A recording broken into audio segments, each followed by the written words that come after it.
Hello friends, welcome to Living Stone classes. मैं हूं अंजना और आज हम इस वीडियो के माध्यम से पीआईबी का करंट अफेयर्स कवर कर रहे हैं। जैसा कि आप सभी जानते हैं कि यहाँ पे हम पीआईबी की सीरीज चला रहे हैं, जिसमें जितने भी महत्वपूर्ण करंट अफेयर्स हैं वो यूपीएससी, यूपीपीसीएस, बीपीएससी और आरआरओ जैसे एग्जाम्स के लिए बेहद महत्वपूर्ण हैं। अगर आप इतना कर लेते हैं तो आप ये सिविल सर्विसेज के एग्जामिनेशन जितने भी होंगे सभी को आप अच्छे से क्रैक कर पाएंगे। आपको अच्छे पॉइंट्स मिल जाएंगे, कीवर्ड जो हैं उन पर भी काम कर रहे हैं हम। ठीक है, तो आप इसको फॉलो करिए। आप इसलिए उसमें प्लेलिस्ट में वीडियो डले हुए हैं, आप उनका वहाँ से रिवीजन कर सकते हैं, वहाँ से उनको सुन सकते हैं। तो चलिए आज की वीडियो को शुरू करते हैं। और आज का पहला टॉपिक है हमारा राज्य व्यवस्था, रक्षा एवं आंतरिक सुरक्षा परिषद डीएसी द्वारा 52 करोड़ रुपए के प्रस्ताव को मंजूरी दी गई। ऐसा क्यों हुआ है? सशस्त्र बलों की परिचालन क्षमताओं और युद्ध तत्परता को सुदृढ़ करने के साथ साथ आत्मनिर्भर भारत के तहत रक्षा क्षेत्र में घरेलू विनिर्माण को बढ़ावा देने के लिए ऐसा किया गया है। इसमें मुख्य प्रावधान क्या है? 52,000 करोड़ के इस भारी पूंजीगत आवंटन के माध्यम से स्वदेशी कंपनियों से अत्याधुनिक हथियार, लड़ाकू जेट, कलपुर्जों और मिसाइल प्रणालियों की खरीद को मंजूरी दी गई है। इसमें क्या है कि इसका उद्देश्य यह है कि सेना को क्या करना? आधुनिक बनाना, रक्षा क्षेत्र में आत्मनिर्भर भारत को बढ़ावा देना, स्वदेशी कंपनियों के साथ आत्मनिर्भर भारत को बढ़ावा देना। ठीक है, इसके तहत जो लड़ाकू जेट के पार्ट्स और मिसाइलें क्या होगा? भारत में ही बनेंगी। इसलिए तो क्या है मुख्य प्रावधान? याद रखिएगा, 52,000 करोड़ रुपए के इस भारी पूंजीगत आवंटन के माध्यम से स्वदेशी कंपनियों से अत्याधुनिक जो हथियार हैं, लड़ाकू जेट, कलपुर्जे, मिसाइल प्रणाली आदि की खरीद को मंजूरी दी गई है। अब इसमें प्री वगैरह में कैसे आ सकता है? तो डीएसी रक्षा मंत्रालय की क्या है? सबसे बड़ी संस्था है, रक्षा मंत्रालय की सबसे बड़ी संस्था, याद रखिएगा। और इसके अध्यक्ष केंद्रीय रक्षा मंत्री होते हैं। कौन होते हैं इसके अध्यक्ष? तो केंद्रीय रक्षा मंत्री होते हैं। अब मेंस के अकॉर्डिंग क्या है? तो चलिए ठीक है, आगे बात कर लेंगे इसका। अब यहाँ पे आते हैं, डीएसी के बारे में देख लेते हैं। डिफेंस एक्विजिशन काउंसिल रक्षा मंत्रालय के तहत नई सैन्य संपत्तियों और हथियारों की खरीद के लिए निर्णय लेने वाली सर्वोच्च संस्था है। इसके अध्यक्ष केंद्रीय रक्षा मंत्री होते हैं, न कि प्रधानमंत्री। पीवाईक्यू में देखिए, इसमें मैंने मॉडल एक दिया हुआ है। प्रीलिम्स में बार बार इसकी अध्यक्षता पर भ्रमित किया जाता है, तो याद रखिएगा इसके अध्यक्ष कौन होते हैं? तो केंद्रीय रक्षा मंत्री होते हैं। मेंस में आपका जीएस पेपर 3 से जाके जुड़ेगा। रक्षा क्षेत्र में स्वदेशीकरण पर प्रश्न आने पर इसे आप हालिया मतलब, ठीक है, अगर इससे रिलेटेड कोई आएगा तो आप इसको वहाँ पे कोट कर सकते हैं। और इससे क्या होगा? जब आगे आप इसको करंट अफेयर्स में इसको उदाहरण के रूप में लिखेंगे तो आपको मार्क्स भी अच्छे मिल जाएंगे। आगे देखते हैं दूसरा टॉपिक, आतंकवाद के खिलाफ जीरो टॉलरेंस। यूएपीए की चौथी अनुसूची के तहत 23 व्यक्ति आतंकवादी घोषित। अब यह है क्या? इसको समझने की कोशिश करते हैं। जीरो टॉलरेंस यूएपीए की चौथी अनुसूची के तहत 23 व्यक्ति क्या है? आतंकवादी घोषित क्यों हुआ? देश की अखंडता, संप्रभुता को आंतरिक और सीमा पार से होने वाले खतरों से बचाने के लिए गृह मंत्रालय ने यह बड़ा कदम उठाया है। मुख्य प्रावधान क्या है? 23 सक्रिय राष्ट्र विरोधी अपराधियों को व्यक्तिगत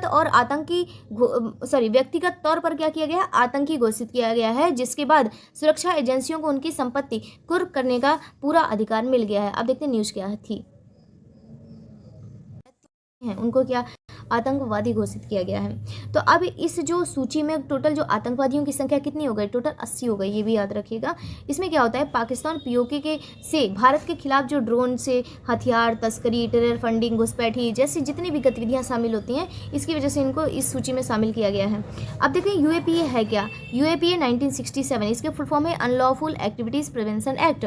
भारत का सबसे सख्त आतंकवादी विरोधी कानून है। वर्ष 2019 के संशोधन के माध्यम से केंद्र सरकार को यह शक्ति मिली है कि वह किसी संगठन के साथ साथ किसी एक व्यक्ति को भी आतंकी घोषित कर सकता है। मतलब संगठन को तो घोषित कर ही सकता है, और वो क्या कर सकता है? किसी व्यक्ति को भी आतंकी घोषित कर सकता है। और किस संशोधन के माध्यम से? वर्ष 2019 के संशोधन के माध्यम से केंद्र सरकार को यह शक्ति मिली है। और इसका फुल फॉर्म भी याद रखिएगा, अनलॉफुल एक्टिविटीज प्रिवेंशन एक्ट। तो 2019 का संशोधन क्या है कि सरकार को यह शक्ति मिली है कि वह किसी भी व्यक्ति को आतंकवादी घोषित कर सकती है। अब आता है चौथी अनुसूची। इसी संशोधन के तहत एक्ट में चौथी अनुसूची जोड़ी गई थी। ठीक है, जिसमें व्यक्तिगत तौर पर आतंकवादियों के कुछ नाम मतलब डाले जाते हैं, इसमें नाम डाले जाते हैं, जिसके तहत एनआईए को इस अपराधियों जितने भी अपराधी होते हैं ना, उनकी संपत्तियों को भी जब्त करने का अधिकार मिल जाता है उनको। तो अब आते हैं इसमें कि कैसे पीसीएस और स्टेट पीसीएस और पीसीएस कैसे पूछेगा। मुख्य परीक्षा जो आपका जीएस 3 है, आंतरिक सुरक्षा, उससे जाके लिंक हो रहा है और अक्सर उसमें पूछा जाता है। देखिए प्रश्न है कि क्या पूछ सकता है कि क्या यूएपीए संशोधन व्यक्तिगत स्वतंत्रता और राष्ट्रीय सुरक्षा के बीच संतुलन बनाता है। इस टॉपिक से मुख्य परीक्षा पर सीधा प्रश्न भी पूछा जा सकता है, तो ये भी याद रखिए। आते हैं तीसरा, राष्ट्रीय मानवाधिकार आयोग NHRC द्वारा 2 बड़े गंभीर मामलों में स्वतः संज्ञान। देखते हैं क्या है, क्यों हुआ। तो मध्य प्रदेश के सागर जिला अस्पताल में घोर प्रशासनिक लापरवाही से एक बच्चे की आंख की रोशनी और बेंगलुरु की एक कंपनी के डे केयर या क्रेच में शिशुओं के साथ की गई क्रूरता की मीडिया रिपोर्ट्स के बाद अब देखते हैं मुख्य प्रावधान क्या है। आयोग ने संबंधित राज्यों के मुख्य सचिवों और पुलिस महानिदेशकों को तत्काल कारण बताओ नोटिस जारी कर विस्तृत रिपोर्ट प्रस्तुत करने को कहा है। अब आइए समझते हैं इसको। सर्दी और आंख लाल होने पर क्या हुआ कि उसको आंख की जगह नेजल ड्रॉप्स डाल दी उसने, और इस वजह से, इस भयंकर लापरवाही की वजह से क्या हुआ, उस बच्चे की आंख में गंभीर इन्फेक्शन हुआ और उसने अपनी आंखों की रोशनी खो दी, है ना। और एक था कर्नाटक बेंगलुरु के आसपास, बेंगलुरु का एक केस था। एक थी IIT कंपनी, जानी मानी IIT कंपनी थी। अब उसमें क्या हुआ है, एक ऑन कैंपस डे केयर क्रैच में क्या हुआ है, नैनीज द्वारा मासूम बच्चों के साथ अमानवीय क्रूरता की गई है। क्या की गई है, अमानवीय क्रूरता। वीडियो में दिखा कि रोते हुए बच्चों को शांत कराने के लिए उन्हें वॉशिंग मशीन के ड्रम में रखा गया और टॉयलेट जेट स्प्रे से उनके मुंह पर पानी डाला गया और उन्हें बाथरूम में बंद कर दिया गया। मतदाता सूची पुनरीक्षण SISR अभियान क्यों हुआ। आगामी चुनाव से पूर्व देश के मतदाता डेटाबेस को पूर्णतः पारदर्शी बनाने, अयोग्य मृतकों के नाम हटाने और 18 वर्ष पूर्ण कर चुके युवाओं को जोड़ने हेतु मुख्य प्रावधान क्या है। माननीय उपराष्ट्रपति ने खुद अपना प्रपत्र निर्वाचन अधिकारियों को सौंपकर इस राष्ट्रव्यापी डोर टू डोर सत्यापन या इनिशिएटिव वेरिफिकेशन अभियान की शुरुआत की है। मतलब इसमें यह है कि भारत निर्वाचन आयोग द्वारा मतदाता सूची को पूरी तरह शुद्ध और मतलब गलतियां ना हो, त्रुटिहीन बनाने के लिए SISR यानी स्पेशल इनिशिएटिव समरी रिवीजन, विशेष गहन पुनरीक्षण, ठीक है, इसको कहते हैं। तो इसका ये अभियान चलाया जा रहा है, जिसके तहत क्या है कि जो BLO होंगे वो क्या होंगे, घर घर जाएंगे, फर्जी जो जिनका नाम दोहरा चढ़ा हुआ है और मृत मतदाताओं के जो नाम है उन सबको सूची से हटाएंगे और नए 18 वर्ष के जो युवा हैं उनके नाम उसमें जोड़ेंगे। और परीक्षा के लिए याद रखिएगा कि निर्वाचन आयोग को यह विशेष अधिकार संविधान का जो आर्टिकल 324 और लोक प्रतिनिधित्व अधिनियम 1950 की धारा 21 क्लॉज 3 से प्राप्त है, ये भी याद रखिएगा, ठीक है। तो मैंने क्या बताया, 224 इसका आर्टिकल इससे संबंधित है और लोक प्रतिनिधित्व अधिनियम 1950 और धारा इसकी जो धारा है लोक प्रतिनिधित्व अधिनियम 1950 की धारा 21 क्लॉज 3 के तहत प्राप्त है, ठीक है। तो इतना इसमें याद रखिएगा। अब यहाँ संविधान से देखिए लिखा हुआ है इसमें कि भारत में मतदाता सूची तैयार करने और स्वतंत्र एवं निष्पक्ष चुनाव कराने का पूर्ण उत्तरदायित्व भारतीय संविधान के भाग 15 के अनुच्छेद 324 के तहत भारत निर्वाचन आयोग में निहित है। अक्सर कूट वाले प्रश्नों में ऐसे प्रश्न पूछ लिए जाते हैं, क्या मतदाता सूची का पुनरीक्षण केवल राज्य सरकारें करती हैं। तो नहीं, यह चुनाव आयोग के प्रत्यक्ष नियंत्रण में होता है। तो मतदाता सूची का पुनरीक्षण किसके उसमें होता है, तो प्रत्यक्ष नियंत्रण में, तो चुनाव आयोग के। आएगा 5वां, वायुसेना का मार्शल अर्जन सिंह स्मृति हॉकी टूर्नामेंट 2026 का 7वां संस्करण क्यों हुआ। सैन्य बलों में खेल भावना, शारीरिक दक्षता, अनुशासन को अक्षुण्ण बनाए रखने के साथ साथ भारतीय वायुसेना के सबसे जाबाज कमांडर की याद को जीवंत रखने के लिए ऐसा किया गया है। मुख्य प्रावधान क्या है, 7वें राष्ट्रीय स्तर के टूर्नामेंट में देश भर की सैन्य और अर्धसैनिक बलों की हॉकी टीमों ने इसमें हिस्सा लिया है। अब देखिए यहाँ पे 5 स्टार रैंक क्या है, ये भी जान लेते हैं यहाँ पे कि मार्शल अर्जन सिंह भारतीय वायुसेना के इतिहास में एकमात्र ऐसे अधिकारी हैं जिन्हें प्रतिष्ठित 5 star rank marshal of the air force से नवाजा गया है। उन्होंने 1965 के भारत पाकिस्तान युद्ध में वायुसेना का अद्वितीय नेतृत्व किया था। भारतीय वायुसेना ने किसको, भारतीय नौसेना को हराकर जीत लिया है। और ये आपको पता होना चाहिए कि जो मार्शल अर्जन सिंह है हमारी वायुसेना के इतिहास के इकलौते 5 स्टार रैंक वाले अधिकारी थे, ये भी आपको याद रखना है। और 1965 के भारत पाकिस्तान के युद्ध में इन्होंने ऐतिहासिक जीत दिलाई थी, इसलिए इनको याद किया जाता है। तो ये इनको युद्ध का हीरो कह सकते हैं, जब इन्होंने इतनी काबिलियत से युद्ध भी लड़ा, तो इसको क्या कह सकते हैं, युद्ध के हीरो भी कह सकते हैं, ठीक है। अब देखिए आर में वनडे में इस टाइप से प्रश्न पूछ लिया जाता है, तो इनको याद रखिएगा। संस्करण कौन सा था, 7वां। अर्जन सिंह की रैंक व ऐतिहासिक युद्ध 1965 के संबंध में पूछा जा सकता है। चलिए 6वां, विधिक न्याय विधि एवं न्याय मंत्रालय माउंट आबू में सुधार उत्सव एवं चिंतन शिविर। तो क्या है यहाँ पे, विधि एवं न्याय मंत्रालय माउंट आबू में सुधार उत्सव एवं चिंतन शिविर 2026। अब ये क्यों हुआ, इसके मुख्य प्रावधान क्या है, संविधान से क्या लिंक है, चलिए जानते हैं। तो देखिए क्यों हुआ, भारतीय न्याय प्रणाली को औपनिवेशिक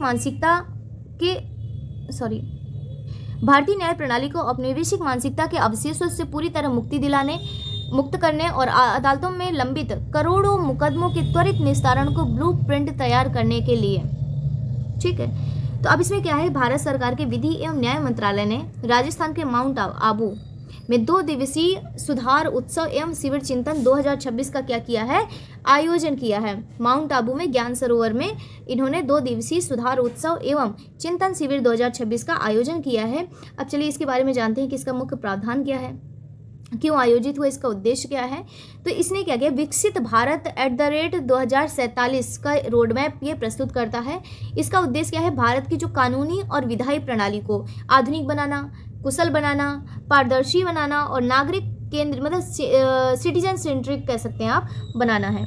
अब माउंट आबू जो घोषणा पत्र है उसके जो संकल्प लिया गया है, इसमें क्या है कि शिविर के समापन पर एक संकल्प पत्र जारी किया गया है, जिसके तहत जो कानूनी प्रक्रियाओं को सरल बनाने की बात कही गई है। तो एक संकल्प के तौर पे उसको लिया गया है। और इसमें यह है कि AI तकनीकी वगैरह का उपयोग होगा, इसमें आर्टिफिशियल इंटेलिजेंस का।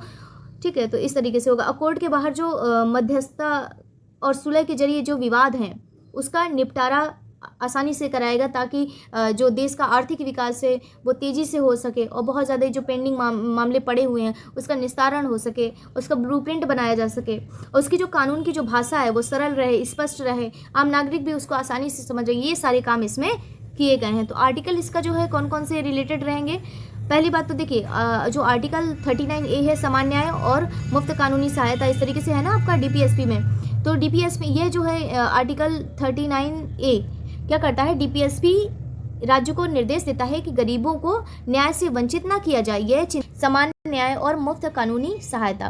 तो DPSP जो है, यह जो DPSP है राज्य को निर्देश देता है कि गरीबों को न्याय से वंचित ना किया जाए। दूसरा है आर्टिकल 21 प्राण एवं दैहिक स्वतंत्रता का अधिकार, मतलब माननीय जो सुप्रीम कोर्ट है उनके अनुसार क्या है कि लोगों को क्या मिले, त्वरित न्याय मिले, स्पीडी जस्टिस हो सके उनके साथ। यह पाना भी आर्टिकल 21 के तहत क्या है, एक मौलिक अधिकार है, यह भी उनको मिले। ठीक है, अब है रूल ऑफ लॉ। अब संविधान की जो मूल संरचना है उसको मजबूत करने के लिए एक पारदर्शी जवाबदेही कानून व्यवस्था का होना भी तो जरूरी है, तो इसलिए ऐसा किया गया है। ठीक है, अब इसमें मुख्य प्रावधान 3 दिवसीय शिविर में वैकल्पिक विवाद समाधान ADR तंत्र और अदालतों के डिजिटलीकरण को युद्ध स्तर पर लागू करने पर सहमति बनी। इसी दौरान राष्ट्रपति जी ने आर्टिकल 224 के तहत नए अपर न्यायाधीशों की नियुक्ति की है।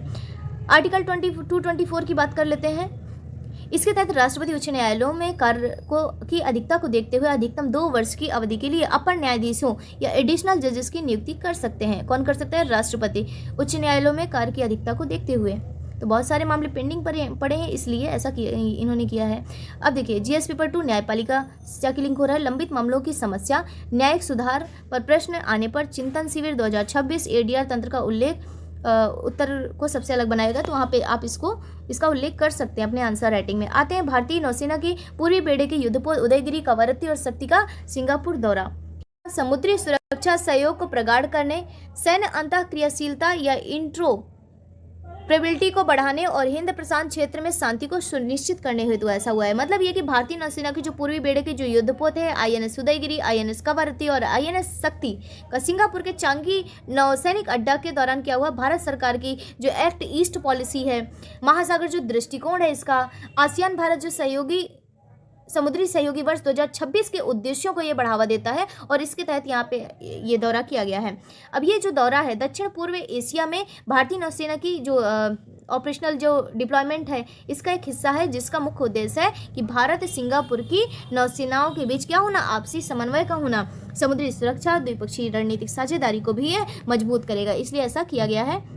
और मैंने इसको पिछली क्लास में भी बताया था, तो इतना काफ़ी है मुझे लगता है। अब इसमें मुख्य प्रावधान क्या है? भारतीय नौसेना के 3 अग्रिम पंक्तियों के युद्धपोत आईएनएस उदयगिरि, आईएनएस कवरत्ती और आईएनएस शक्ति सिंगापुर के रणनीतिक चांगी नौसैनिक अड्डे पर पहुंचे और संयुक्त युद्धाभ्यास अभ्यासों की समीक्षा की। अक्सर परीक्षाओं में सीधे जहाज़ों का नाम देकर पूछा जाता है ये क्या है, चांगी नौसैनिक अड्डा किस देश में स्थित है, और एक्ट ईस्ट पॉलिसी का महत्वपूर्ण सैन्य उदाहरण वगैरह, तो इस टाइप से पूछ सकता है, आप देख लीजिएगा। आगे आते हैं। यहाँ पे भाग 1 आपका कंप्लीट हुआ। अब आते हैं आर्थिक विकास, बुनियादी ढांचे और विज्ञान प्रौद्योगिकी, जीएस पेपर 3। भाग 2 आर्थिक विकास, बुनियादी ढांचा और विज्ञान प्रौद्योगिकी, ये जीएस पेपर 3 से जाके लिंक हो रहा है।